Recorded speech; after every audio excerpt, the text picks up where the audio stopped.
listen, just one more thing. Hello there. Welcome to my review of episode 2 of season 3 of Columbo, Any Old Port in the Storm. First broadcast on the 7th of November 1973 on NBC. The episode was written by Stanley Ralph Ross, based on a story by Larry Cohen. Ross was born on the 22nd of July 1935 in New York. He was prolific in his output and a career polymath, writing novelty songs and straight songs, acting, voice acting, screenwriting for film and television, narrating audiobooks, teaching, and writing a catalogue of every film ever made up until the early 80s. As a screenwriter, his most prolific work was writing on 27 episodes of Batman and on 60 episodes of Wonder Woman, the bulk of the series. He wrote for Columbo twice, the screenwriter on this episode and a story for another. He died on March the 16th in the year 2000. He was 64. Larry Cohen was born on July 15th, 1936 in New York. Cohen was also prolific in his output, creating the TV series The Invaders, as well as writing for several other TV shows before developing and directing his own film projects, as well as continuing to write for others. He made his writing and directing debut with black comedy Bone, following it with cult horror It's Alive, as well as Q the Winged Serpent and The Stuff, amongst others. He also wrote the scripts for Maniac Cop, Phone Booth and Cellular. His contributions to Columbo were a little unusual, never penning a script but contributing story ideas. He was credited on 3 occasions, but apparently pitching other ideas, including for the first episode, Murder by the Book, where it was apparently his suggestion to Lincoln Levinson that they should write a story about killing each other. He was also a master self-publicist, so that should be taken with a grain of salt. He died on March the 23rd, 2019. He was 82. The episode was directed by Leo Penn. Leo Penn was born on August the 27th, 1921 in Massachusetts. He served in the Army Air Forces during World War II. He began his career as an actor, gaining small roles in television, including an episode of The Law and Mr. Jones, alongside Peter Falk and future Columbo guest star Joyce Van Patten. He then moved into directing, due to being blacklisted from film and later television during the Huac witch hunts for refusing to name names, directing almost exclusively for television on shows such as Star Trek, Kojak, Starsky and Hutch, and 3 episodes of Columbo. He is the father of actors Sean and Chris Penn. He died on the 5th of September 1998. He was 77. The episode begins at Carsini wineries, where 4 men are having a wine tasting. The host is Adrian Carsini, played by Donald Pleasance. Pleasance was born on the 5th of October 1919 in Nottinghamshire, England. His acting career was interrupted by World War II. Initially a conscientious objector, he joined the Royal Air Force in 1940 after the bombing of London by the Luftwaffe. He flew nearly 60 raids over occupied Europe as a radio operator before being captured and imprisoned in Stalag Luft 1, an experience he could draw upon for his role in The Great Escape. After the war he returned to acting in the theatre, on television and in film throughout the rest of his career, usually playing the villain in films such as Dr. Crippen as the title character, You Only Live Twice as Blofeld, and as Himmler in The Eagle Has Landed. He would also get to play sympathetic roles, such as Blythe in The Great Escape. To modern audiences, he's probably best known for playing Dr. Samuel Loomis in 5 of the Halloween films, including the first one. He also provided the voiceover for the most terrifying public information film ever made, The Spirit of Dark and Lonely Water. I am the spirit of dark and lonely water, ready to trap the unwary, the show-off, the fool. And this is the kind of place you'd expect to find me. Despite his on-screen intensity, he was an author of the children's book Scouse the Mouse. He died on the 2nd of February 1995. He was 75. His guests are a trio of character actors: Regis Cordic as Lewis, Robert Ellenstein as Stein, and Dana Alcar as Falcon, the only one of the 3 to have a significant role in the episode.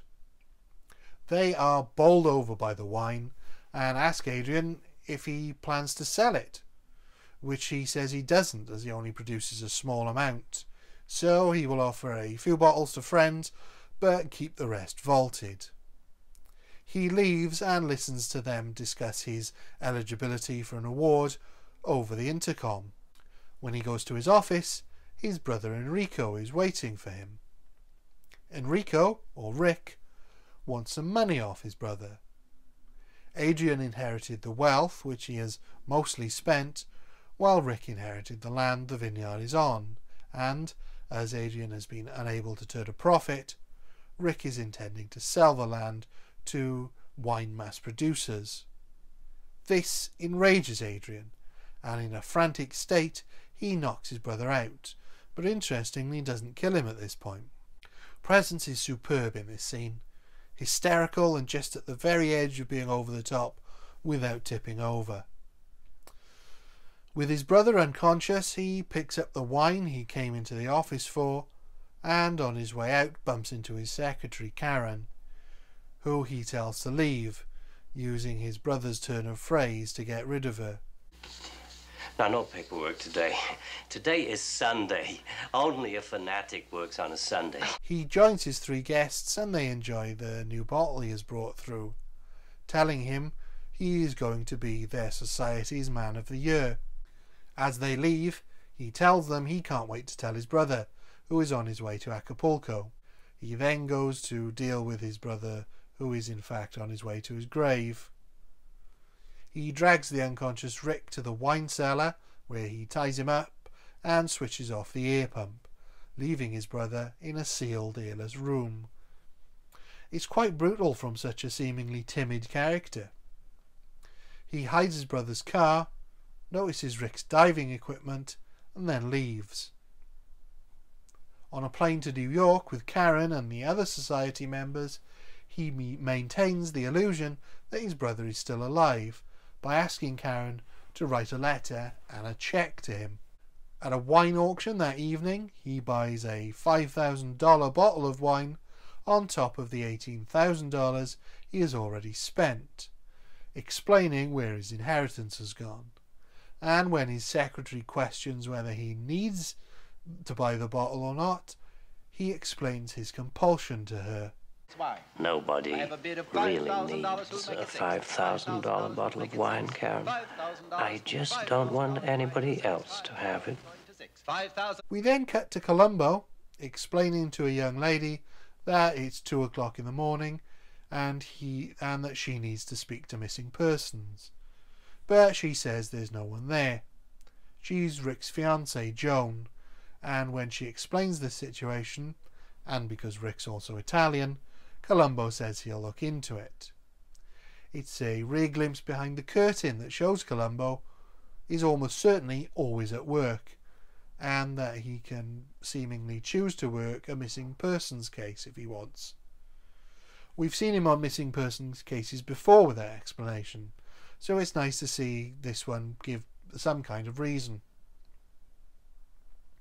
On the plane back from New York, we get a little more character detail from Adrian, and Pleasance's subtle disappointment that Karen is going to take a cab home conveys so much more without words. He returns to the vineyard and grabs the scuba gear, When he gets to the cellar, the director gives us a little fake out where we think Adrian is looking horrified because the body is gone, but he's actually horrified because the body is still there. He dresses Rick in his scuba gear, drives the body in Rick's car to a cliff edge, and throws the body over the cliff edge into the sea. He then cycles back to the vineyard. The next day, the body's been discovered, and Columbo arrives and discovers the body is Rick Carsini, the man he'd been looking for. He goes to see Joan and informs her of Rick's death. He finds out from Joan and her friends that the brothers didn't really get on, because Adrian was running the business into the ground. We get a humorous scene of Columbo watching the news of Rick's death on the TV at a bar, having to shush an interrupting drunk. Preliminary reports appear to indicate that he was scuba diving in a Dr. William Never dive Martinez without of a the buddy. coroner's office about the case. Doctor? Trouble is, I don't have any buddies left. Otherwise, dive, was knocked unconscious, and died. I'm sorry that I bothered you. 6 days ago. He discovers Rick has been dead for 6 days, and this triggers something in his brain, so he goes to see if it rained earlier in the week. Unable to find out the information, he asks the entire bar, who look at him puzzled. I really like the writer's choice in this episode. We get a different approach to how information is given, such as this scene in the bar and the previous scene where Columbo could have found out about the rift just from Joan, but by splitting the dialogue amongst her friends, the other characters make it feel more natural. And here he could have just got the information from the coroner and then easily looked up the weather report, but this getting the information off a TV and then temporarily being unable to find out what the weather was like over the past week just adds a little more originality than a basic exposition scene. At the vineyard the next day, Columbo has joined a tour group and uses it to get information from the staff there. Columbo then uses the phone to find out the weather report and to ask Joan how Rick felt about his car. This scene feels a little unnecessary, as it would be a fair assumption that he's found out the weather report by the next time we see him. But we do get another great Columboism, and it's pretty late in the series now, but very welcome, as he whistles Knick-Knack Paddywhack while he's on hold, the first appearance of what would become the unofficial theme tune for the show.